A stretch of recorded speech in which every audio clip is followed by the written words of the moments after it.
remarks, and then we'll get right to it. I have some information about the election that I'd like to share, and also about why I'm here from the Albany County League of Women Voters. And the nice thing about this, the great recording that's happening, is that whether you're here tonight or you're watching this in the comfort of your own home, in a few days you'll have all this information about the upcoming election. Welcome to the candidate forum for the school board election for the Greenville Central School District. Today is Tuesday, May 5th, 2026. My name is Larissa Reed. I am a member of the League of Women Voters of Albany County. I live and vote in the town of Bethlehem. I do not know any of the candidates, and you will witness that as I try to pronounce a few last names wrong. I will be the moderator this evening. I just have a few minutes of information to share. Just a reminder to please turn off your electronic equipment. This is being recorded by the school district, and I was told that this will be available tomorrow. The League of Women Voters is a nonpartisan political organization dedicated to informed and responsible participation in government. The League never supports or opposes any candidate or political party. This has been our policy for 100 years. The following ground rules have been agreed upon by the candidates in advance, and this is governing how we proceed. The questions that I will be asking this evening were developed from community input. So these questions are from you or your peers or community members. Thank you to those of you who submitted questions. The candidates just chose lots to determine their order of speaking, and as I mentioned, they're seated in that same order. Each candidate will have 2 minutes for an opening statement. Then for all the questions, they'll have 2 minutes to answer each question and 2 minutes for a closing statement. Our timer, Sierra, is sitting in front and will give warnings as time runs out. A blue card means 1 minute left, a yellow card means 30 seconds left, and a red card means time is up. I realize that people in the audience may have strong feelings about one candidate or another. We just want to remind you this is a candidate informational forum, not a debate in any way. And we ask that any questions and applause remain to the end of the event. The candidates will be available after the event. And by just holding your applause as a respect to all the other candidates, but also gives us more time to listen to their answers to the questions tonight. A little bit of information on your upcoming election, and then we'll get going. The Greenville Central School District Board election will be held on Tuesday, May 19th, 2026, from 1 p.m. to 9 p.m. in the Greenville Elementary School cafeteria. Listed as they appear on the ballot as per required drawing, the candidates for the Board of Education are James Bucci, Kelly Kubicki, Patrick Wynn, Eric Herbstritt, and Karen Overbaugh. Voters will elect 4 members to the Board of Education for the following vacancies. 2 3-year terms beginning July 1st, 2026 to June 30th, 2029 to fill the expired terms of Eric Herbstritt and Kelly Kubicki. 2 1-year terms beginning May 20th, 2026 to June 30th, 2027 to fill the seats vacated by the resignations of James Good Jr. and Angela Mariello. These seats were temporarily filled by appointed members, James Bucci and Karen Overbaugh. However, those appointments end on May 19th, 2026. So now we will begin with the candidates' opening statements.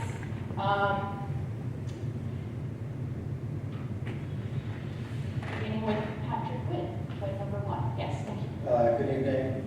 Thank you everyone who helped organize tonight's event and for everyone coming out. I have over 30 years experience working in nonprofits, and over 10 years working in school boards and educational committees. But I just want to talk personally in the opening statement. I have 2 daughters, Pat Ellis, kindergartner and a 2nd grader, Davy May and Tilda. And we came to the area about 5 years ago when Davy May was a few months old. And our family was looking for a rural community to raise our children. And we have roots in Henderson, Nebraska, which is a small farming community, and Staten Island, New York, where I grew up. And though there are a lot of differences, of course, there are a lot of commonalities in our childhoods, and it's really centered on family, neighbors, school, church, local family businesses, and ball fields. And that's what we wanted for our children, and we found it here in Greenville. Feel incredibly lucky for our neighbors, the families that we've become friends with, and for this school community. And I'm really looking forward to tonight's discussion, talking more about my educational background, work experience, but really just looking to do what I can for this community. So thank you. Eric? Hello, I am Eric Herbstreit, and I am running for Board of Education in the Greenville Central School District with the budget vote on May 19th.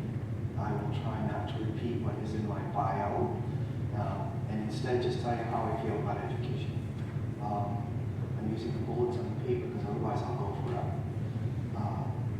I believe in education, and it's an important part of growing up. And I mean that is part of the childhood of growing up and becoming the people that we all are as adults.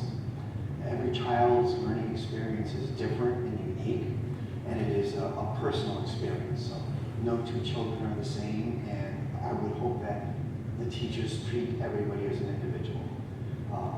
Whichever career path the student chooses, the student needs their basic skills to work and contribute to society, and this is where we learn it in school.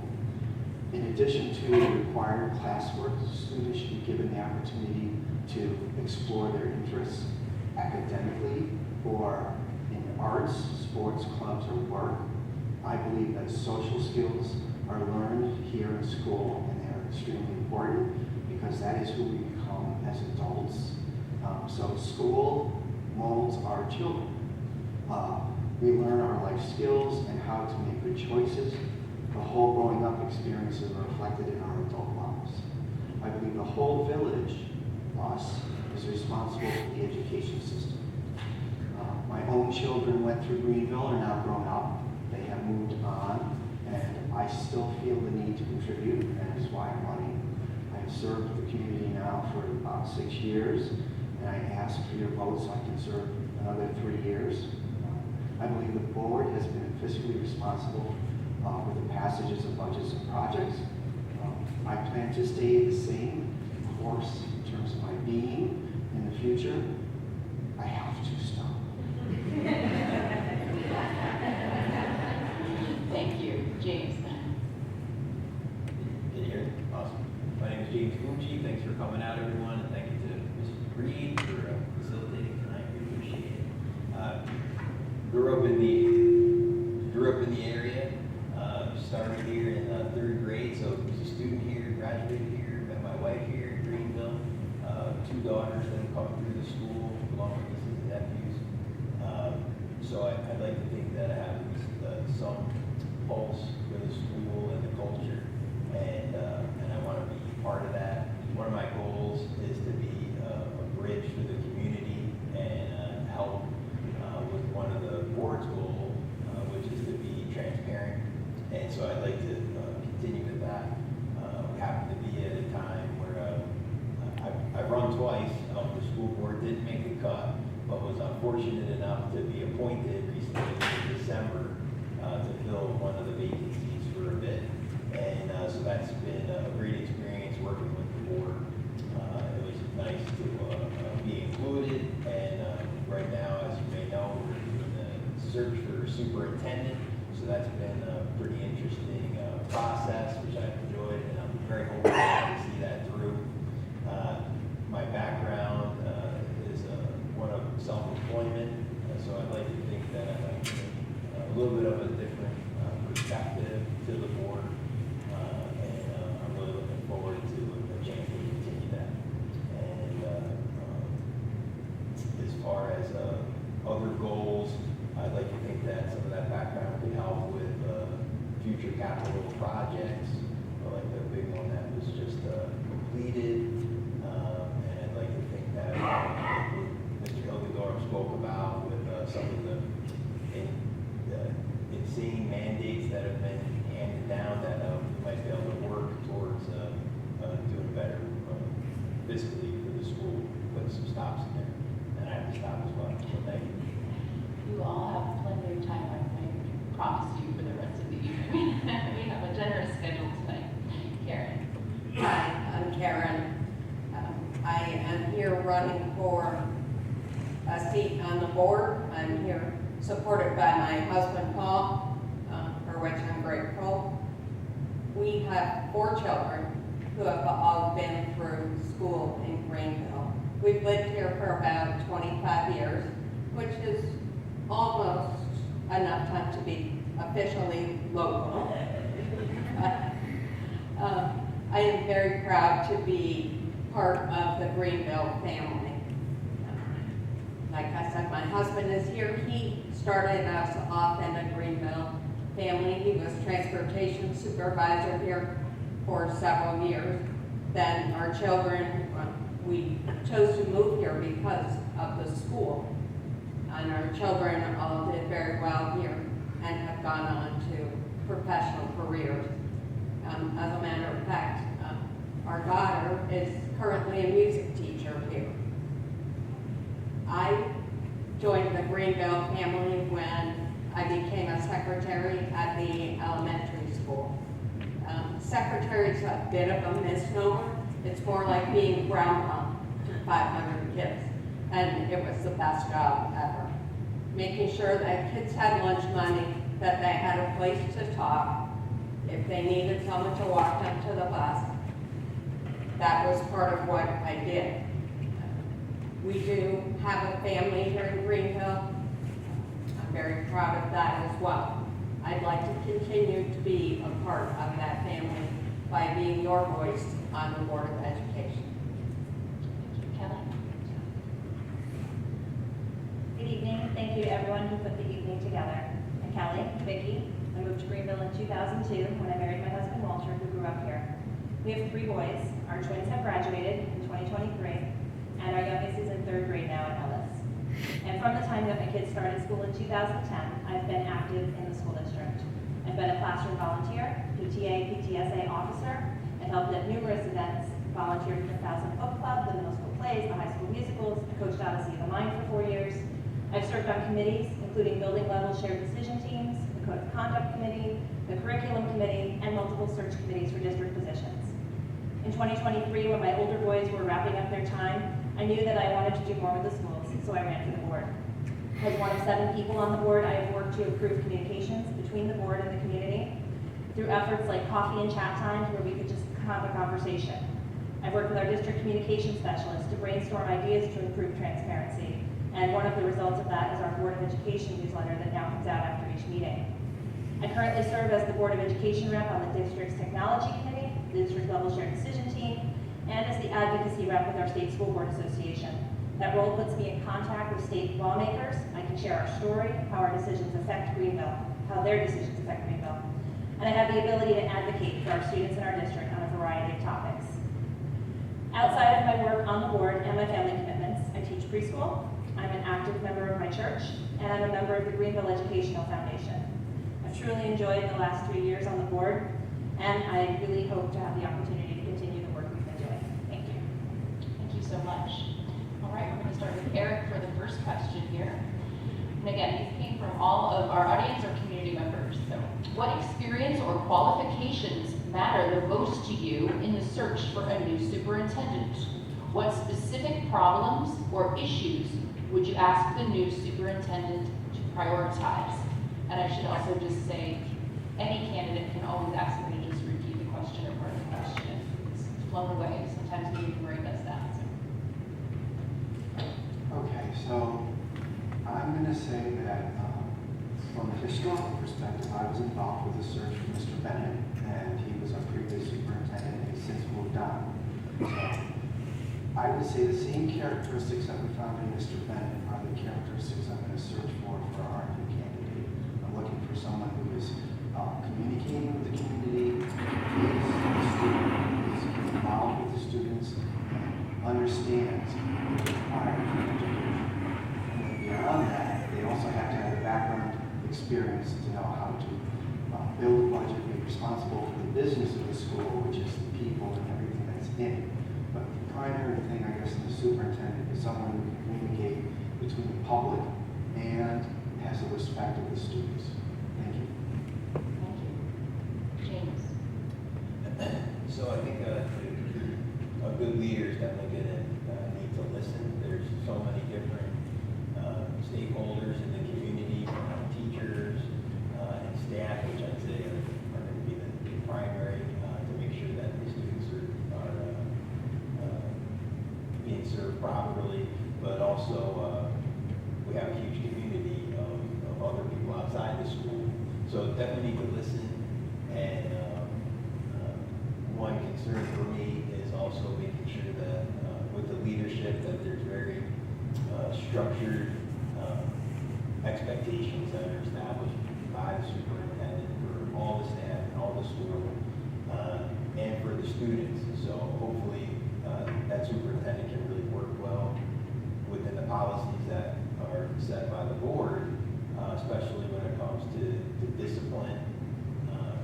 I think that that's going to be such a critical piece for teachers to make sure that their classrooms that they have the support that they need in their classrooms to teach well. So I think leadership, listening, solid expectations, and then of course, like was mentioned, fiscally, we have a budget that's approaching $40 million, and whoever the next superintendent is, as well as the next set of board members, I think the next couple of years are going to have a lot of difficulties as far as reduced monies coming down from the state, reduced tax base, and so there's going to be some big challenges. So they have to be adaptable, or able to adapt, and confident in their decisions. That's it. Thank you. Karen? I've given this quite a bit of thought. I do believe that one of the most important jobs of the Board of Education is to choose our next superintendent. He is the person that runs the day-to-day operations. That's not something that the board does. So I'm looking for someone who is safety focused. I believe that that was one of Mike Bennett's strongest attributes. He certainly pushed us closer and closer to having a very safe school for our students and for those people who work here. This person needs to be experienced not only in finance, but in education law, in special ed, pretty much across the board. I would love to see someone who has experience as a superintendent. However, I think classroom experience is much more important. One of Mike's other attributes that I truly admired was his visibility. He was at elementary school drop-off. He was sometimes wearing an elf costume, but he was in the high school lunch period. He was out at recess. The kids knew who he was, and that is really important. All of the staff knew who he was. They also knew that his door was always open. So those attributes, I believe, we should look for in our next superintendent as well. Thank you. Kelly? I think everybody kind of got a good idea of what we want. It is hard to separate ourselves from what we had with Mr. Bennett and have to look for something to take us forward. And I think that vision for what's coming down the pipe is really important. There's a lot of changes coming in New York State, a lot of big items like the finances, the EV buses, and so on. So I'm hoping that whoever we put into that spot has experience and has kind of a good handle on what we're going to need going forward. We're unique. We're not a big city school. We're not so far out there that our class sizes are 3 kids. So they really need to understand retail. Mike always said he had 2 ears and 1 mouth for a reason. I think that's important in any leader. I'd like to see our next superintendent be a really solid team leader, to recognize the value of the people that he's working with and to give everybody kind of an background is really important as well. I think anybody who goes into that seat needs to know what it is like on a day-to-day basis, in the classroom, in the hallway, in the office, in the lunchroom, whether it's their own personal background or just the fact that they are in those spots on as often as they can be. I think they're going to have a better understanding of what we need if they're doing that. Thank you. And then Patrick. Yeah, so I agree, this is the most important thing we'll do as a board. And I've had experience in Bronx, on the school board, and evaluated superintendents. And so I would be looking for an instructional leader, someone who's active, engaged, good communicator, collaborator, someone that embraces community input. Classroom experience would be something that would be great. I've worked through many processes, many searches, mostly with administrators and school principals. And it's just very important that the community is fully engaged. The survey has gone out, so I look forward to that response. And two of the things that I'd add to consider for the superintendent to think about would be elementary ELA, looking at the bookworms, and just making sure that the literacy is a real focus. And then the New York Inspires, the graduation redesign, is how that's rolled out, and the importance of that being communicated well. Thank you. For our second question, I'm starting with James. How would you deal with rampant vaping, marijuana, and alcohol use in the middle school, high school bathrooms? This is a great question, and one I know the board has been interested in getting some more info about. It's definitely a problem that's been going on for way too long. So one of the concerns, or one of the places to start, I think, is to know the law and also our own policy and what options the principals have when enforcing the policy. So there are limitations for the principals if they're not able to find the paraphernalia. They're limited on who they can search. If there's if the person is caught in the act of doing those things, then they have recourse. I'd like to see the whether it's the policy or the procedure put in place that is more structured and more explicit in terms of the immediate response when students are found practicing or engaging in any of those things. To be very swift, whether it be a suspension or detention. It was very clear. We were able to put the cell phone policy in place without any issue and enforce that. During COVID, we were able to enforce a mask mandate very well without any issues. So I don't see any reason why we can't do that with vaping and alcohol. And there's something else I wanted to say there, but I might have to wait. And that's great. Thank you. I do recognize that these situations, vaping, alcohol use, and marijuana use, are real problems in our school today. It is something that the board has discussed, has asked for updates at every meeting. But I think we need to go a little bit beyond that and have a formal plan in place. Clear expectations for students, clear expectations for staff when this behavior is discovered, and clear consequences for those who are making the bathrooms unusable by a lot of the other students. I do know students who won't use the restrooms at school because of these problems, and that's unacceptable. It's a problem that we have to face head on. We have to have something written so that everyone understands what the expectations are.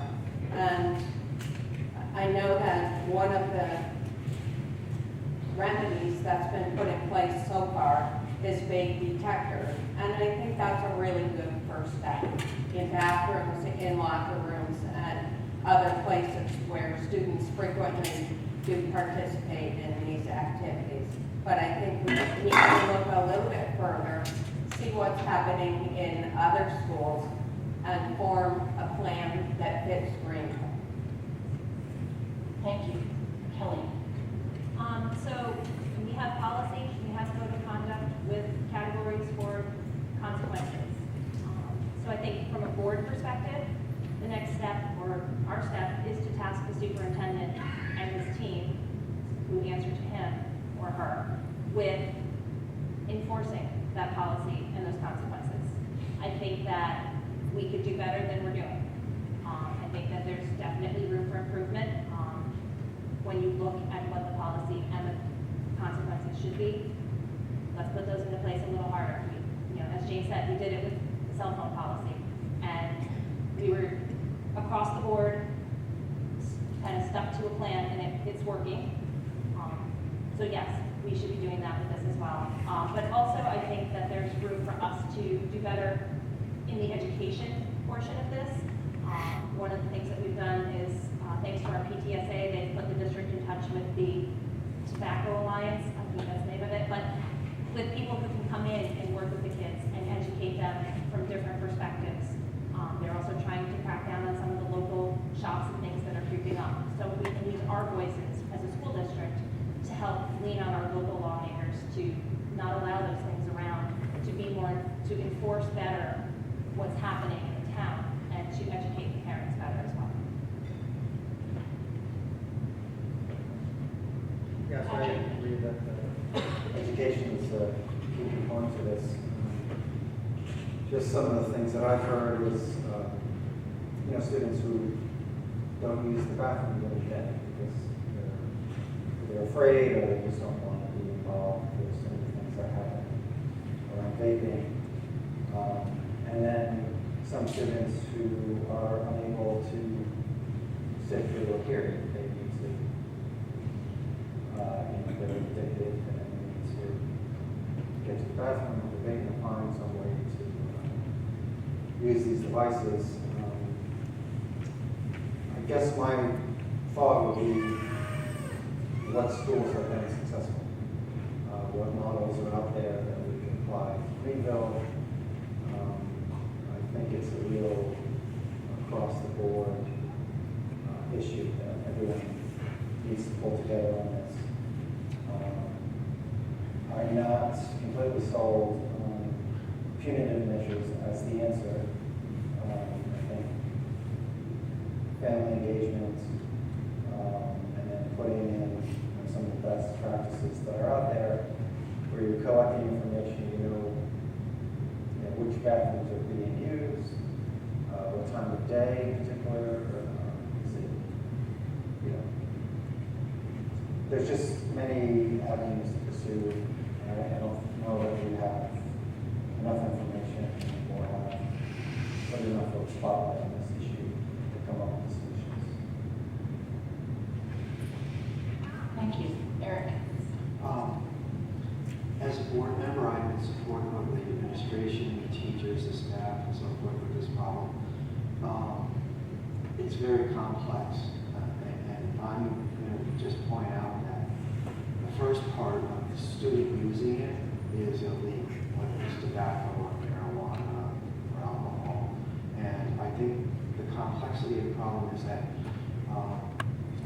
it's the school's responsibility to provide a safe place for everyone. But I think parents have to be aware that their children are doing it also, and take some responsibility on that end too. And I think from both sides, if we educate the student as to why they may not want to be doing it, we can change the behavior. Locking up the bathrooms or not letting people go is not necessarily a solution.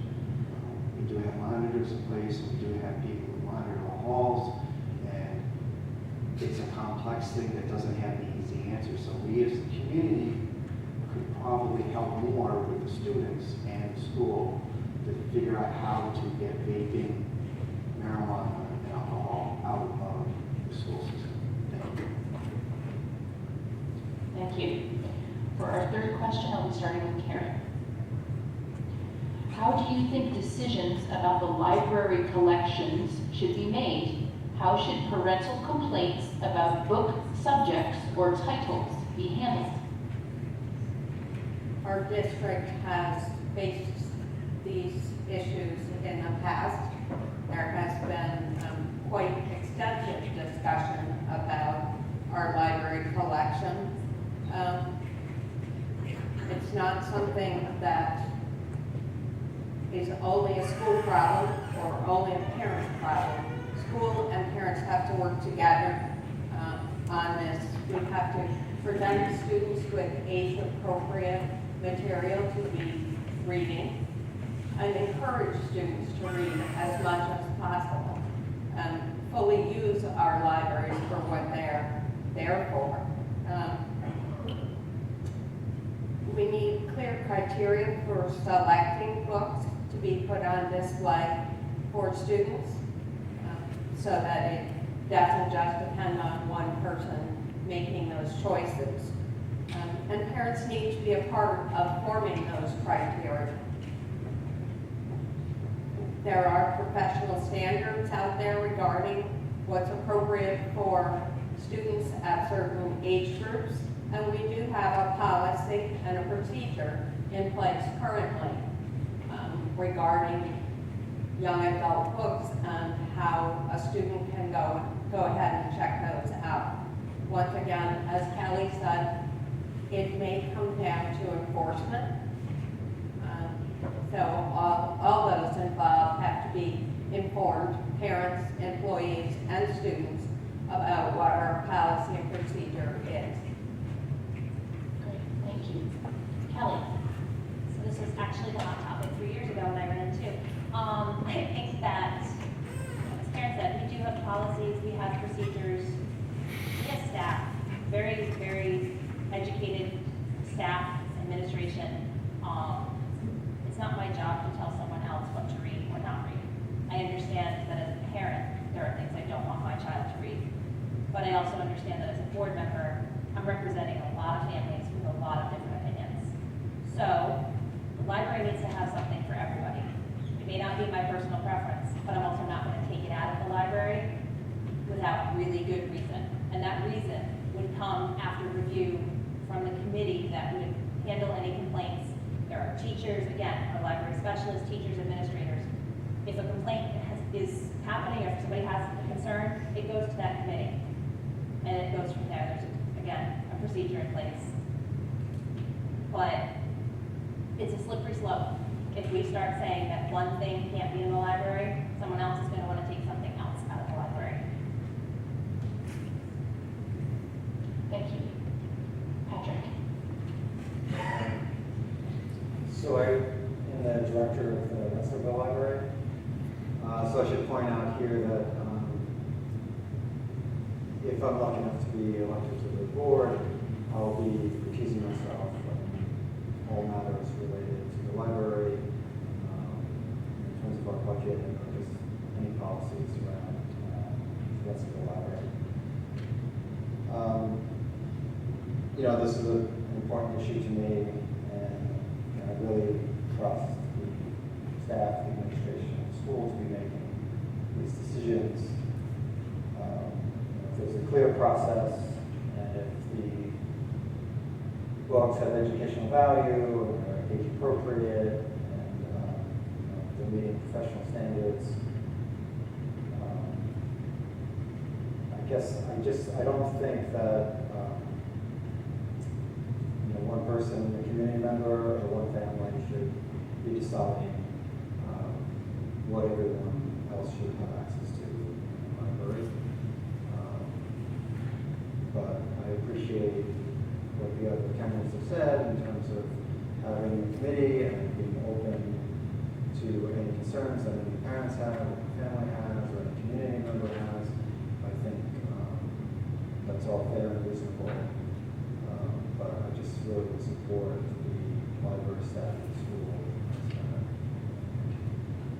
Thank you, Eric. I know that there's a policy and procedure in place for the library, and parents are welcome to opt their children out with content that they don't think is appropriate. I think parents can give guidance to their children to what they should read or what they should want to read.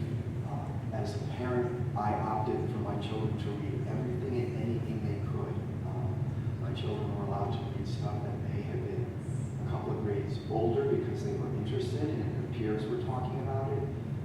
But it was still age appropriate because our librarian made sure that they weren't taking out high school books when they were in middle school and so forth. And I think that's still true. As far as limiting content, I don't think we should limit content. I think we should let the content be and let the parent limit the content.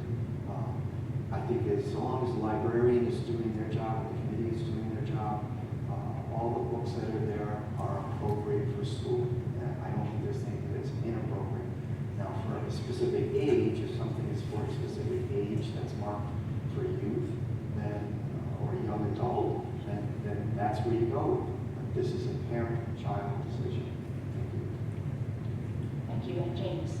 Yeah, this is an important topic. So my perspective always ends up coming back down to the respecting the rights of each individual set of parents over their individual child. So as long as we can maintain respecting those parents over their children when it comes to these type of topics, to me then we're having a good amount of success. We certainly don't want to limit other parents or one set of parents from another set over what they want to see in front of their children. When it comes to what's appropriate or how to go about choosing what's in the library, the one concern that I have is the rating system that exists. If we were to go to the movies, it's usually kind of easy to figure out rated R, rated PG, G, PG-13. If we were to go to one of those movies, only certain students or certain age groups would be allowed into those movies without a parent, etc. But we have an idea of what the content of a G movie is versus an R-rated movie. When it comes to books like young adult was one of the phrases, some of the content that would fall under something young adult, I think that most people look into it, they find that pretty broad. And so we really, I think, would want to maybe reevaluate the rating system or what those are, so parents really have a great understanding of what the books actually are, what's in them, and also if parents are opting out, are their students still able to access those books, even though they've put some type of check to keep their kids from accessing those things? So we have to make sure that's enforced. Thank you. Thank you. My next question will be starting with Kelly. Over the last several budgets, Greenville Central School District has cut teaching positions. Can you explain how cutting teaching positions improves student learning?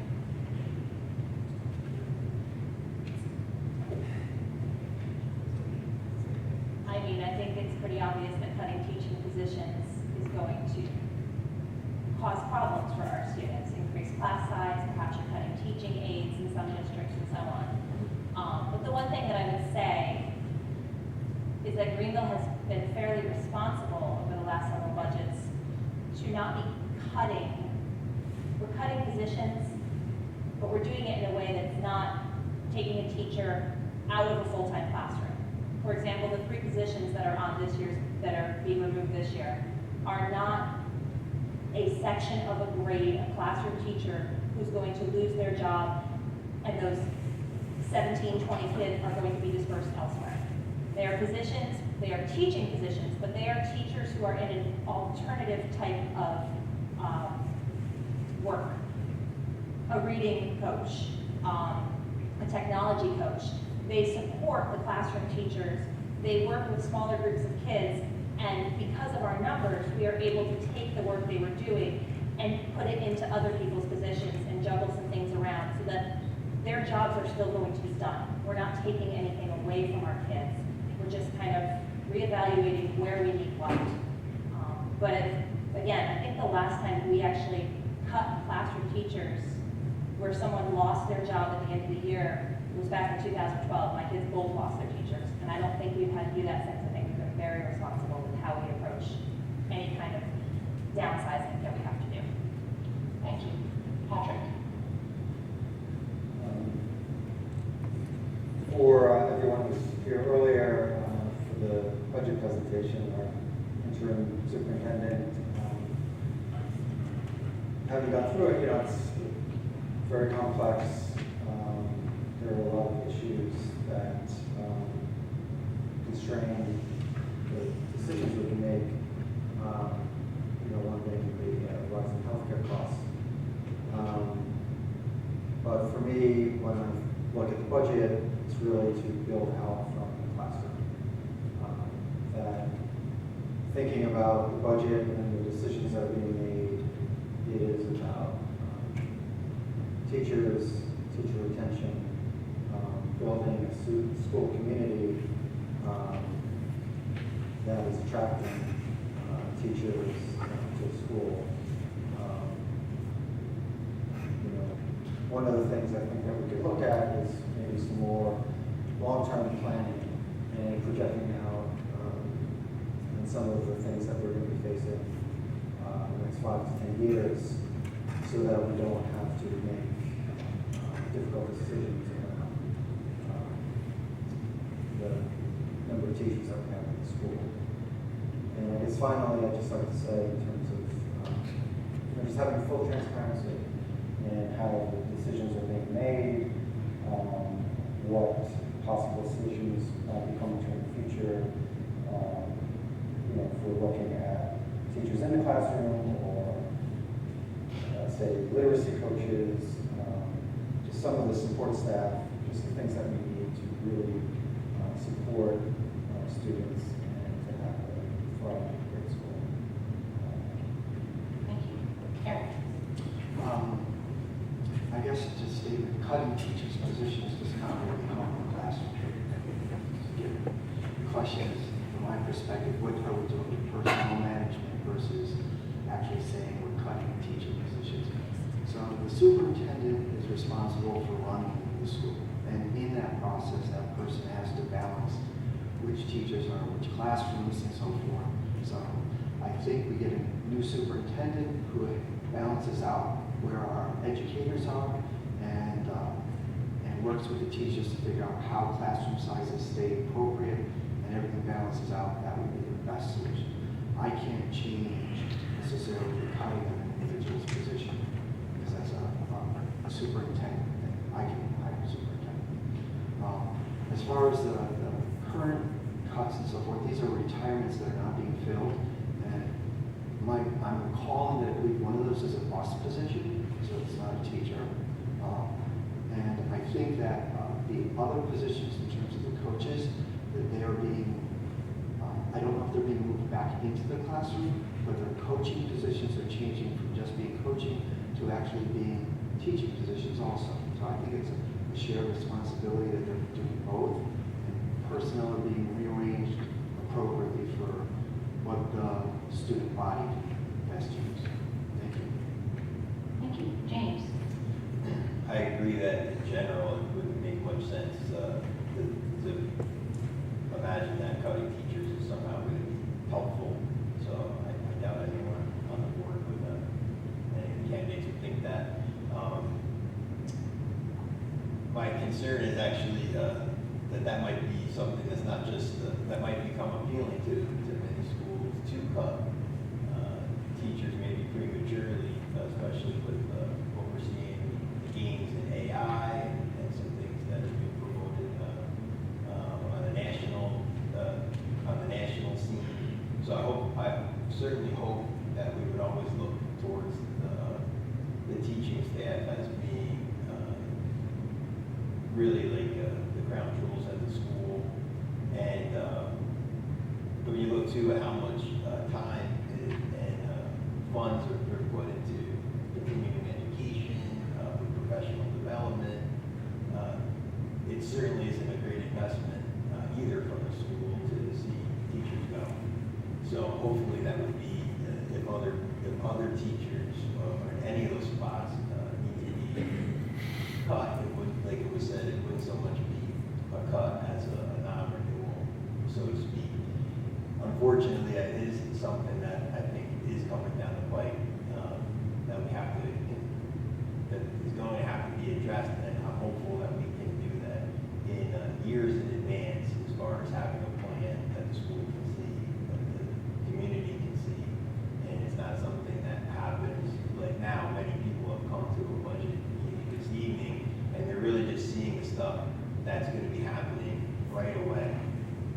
It's really, hopefully we can maybe get ahead of it in a 2 or 3 year forecast, so we're prepared and everyone's very proud. Thank you. Thank you. And Karen? As the other candidates have said, there is no way that cutting teachers can improve learning. Those two things just don't go together. I am grateful that the cuts that were made for next year's budget were made carefully. They were well thought out by not only our interim superintendent, but by the building leadership. There is no impact, as others have said, to class size, but there is an impact. One of the cuts that was made was due to the fact that our reading program has been fully rolled out, and perhaps the need for so much direct supervision of that reading program is no longer needed. But there still is an impact. The board is tasked with balancing our respect for taxpayers and giving our teachers and our students what they need to succeed. And that's a really hard balance to achieve. I don't like to always compare ourselves to other districts, but in this case, we're doing pretty well. Our neighboring districts, some of the larger districts, are making severe cuts to staff, and we are not. But we do need to look at a long-term fiscal plan. We have a great long-term fiscal plan for bus purchases and for other areas in our budget, but an overall long-term fiscal plan would be beneficial. Thank you. For the next question, I'll start with Patrick. What are your ideas for recruiting and retaining quality teachers? Thank you. So I think starting with the school culture, making sure that we're matching salary and benefits packages, attract teachers.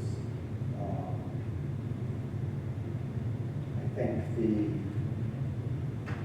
a lot of what we can build on as a school community is the support for teachers in the classroom, knowing that they have all the resources that they need. And then with the new superintendent, it's knowing that they are going to be in a collaborative environment, that concerns that they have will be met and addressed.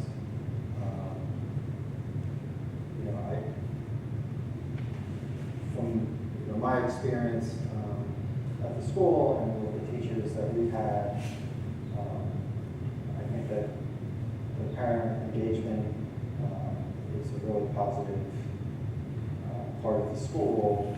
We have a thriving community, and I think teachers are drawn to that and want to be part of a school that is the community is engaged. And so yeah, that's Thank you. Eric? Recruiting, retaining teachers. Greenville School District does, I think, a fairly decent job recruiting and keeping teachers. Most of them, well, it seems like there's a lot of them that hang around till retirement, so that's positive. As far as what we can provide for them, I can provide the support school board member to the administrators to allow them in their budgets to get the teachers what they need, their professional development and the tools to do their job the best they can, and to be encouraging to the teachers to interact with students and do the best they can. As far as a school board member, I don't get to directly interact. If the taxpayers want to offer more money to the teachers, then we can probably hire more teachers. But that's a tough one to sell to the community. Thank you. Thank you. James? So I think supporting our current teachers is really the key for long term. I always think it's kind of neat how many teachers here at the school right now are folks that I went to school with here at Greenville. Mrs. Sharkey, Mrs. Fabian, Mr. Pettigiri, Mr. Hostash, those are all people who were at the school as students years ago, and they either came back to Greenville to teach or to live or never left. So I think the culture is going to be huge because you have people that want to be here and want to be part of the culture. Then while the fiscal side and the compensation packages are obviously always going to be a major factor, I think the fact that people want to be here and want to set up plant roots is key. So I think the culture and supporting our current teachers, that when someone's looking for a job again, they remember what the environment was and they want to come back. Thank you. Thank you. Karen? I think, as well as James said, that we do a great job of recruiting teachers through college visits, job fairs, and the like. This is a great place to work. I have experience with that. I can recommend it to anyone.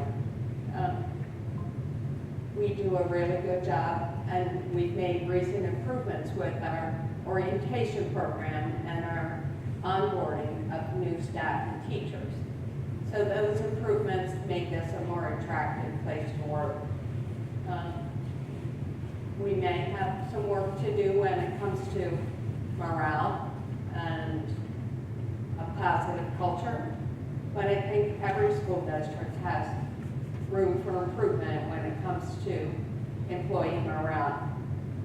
Our school district does a good job of supporting the employees once they are hired. There's ample room for professional development. I'd like to see that expanded a little bit when it comes to support staff, that we can grow our own teachers. If there's support staff or teaching assistants that are interested in becoming teachers, I'd love to see a program that encourages that in some way, whether it be time off to go to school or financial assistance in college costs. But like James said, a lot of the people who work here, teachers, support staff, even bus drivers, went to school here. And it's nice to see that people value Greenville. Thank you. Kelly?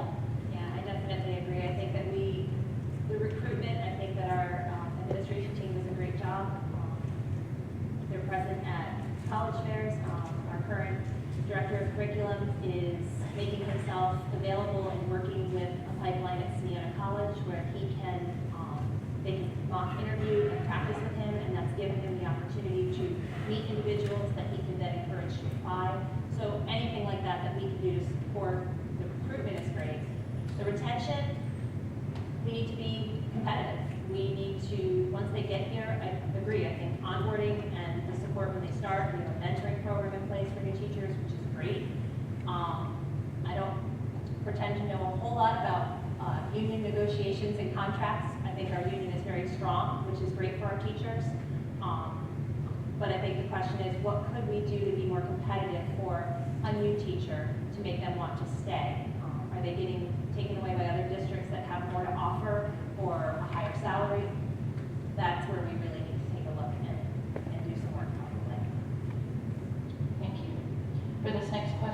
starting with Eric.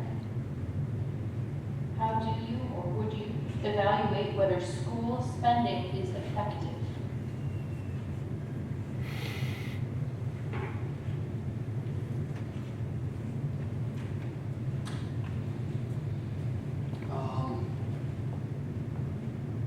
I don't even know how to answer that question. I don't know if you would say it's by people, the dollar amount they spent, or whether kids go on to college, or they get the careers they want, or if, as a whole, the student body is successful with a graduation rate of 100% in cohort. It's a very broad statement as far as effective. And as far as the spending part goes, I think the spending from a budgeting perspective, if we are doing the best we can as a board to provide the services for the community and not increase the tax burden exponentially, I think the board is then doing a decent job with the spending, or at least the expansion of the spending. Everyone says, I don't want the taxes to go up. They're going up. It's just how we live. I mean, it's society, things go up. Gasoline gets more expensive, food gets more expensive. If your paycheck goes up, you're happy. As far as effectiveness, I guess I'm going to turn to graduation rate and the quality of the student that we put out. So when I think of the number of kids that are graduating ready to go to work and be successful in life, that is money well spent. Thank you. Thank you. James? Could you answer the question one more time? Absolutely. How do you or would you evaluate whether school spending is effective? So, I mean, one of the obvious spots to start would be is how are the students performing? Are they learning? Do they have skills? So, while that would be a great place to start, I think it can be very difficult to then evaluate that because metrics change, testing changes. I'm looking at the scores from the state of New York for reading proficiency, and while they went up this year, both statewide and for our students here in Greenville, they also changed how they measure. They changed the metrics and how they go through it. So there is definitely a lot of difficulty as far as making those determinations. I know anecdotally from living in the district and working in the district, hiring students, former students in the district, you have your own individual experiences that you can go by as well. At least for me, it's been positive. I can't say that that's the case. That all students graduating are showing impressive skills though. So anecdotally, I see both sides of things. I think it's a very difficult. I definitely do not have an exact answer because I think the metrics are going to be very hard to evaluate over time. So, thank you. Thank you. Karen? I would agree that the direct correlation between spending and results is difficult to determine, difficult to measure at the very least. We can look at test scores as was suggested, but I think it takes a few years of a particular program before we see results. And sometimes we throw out that program and say, it's not working, we're not seeing results. Well, let's stick with it a little bit longer. Let's look at what the best practices are. Let's use the program that we have to its fullest extent. Let's use the staff that we have to their fullest extent. And I don't mean by adding on extra work to anyone, but we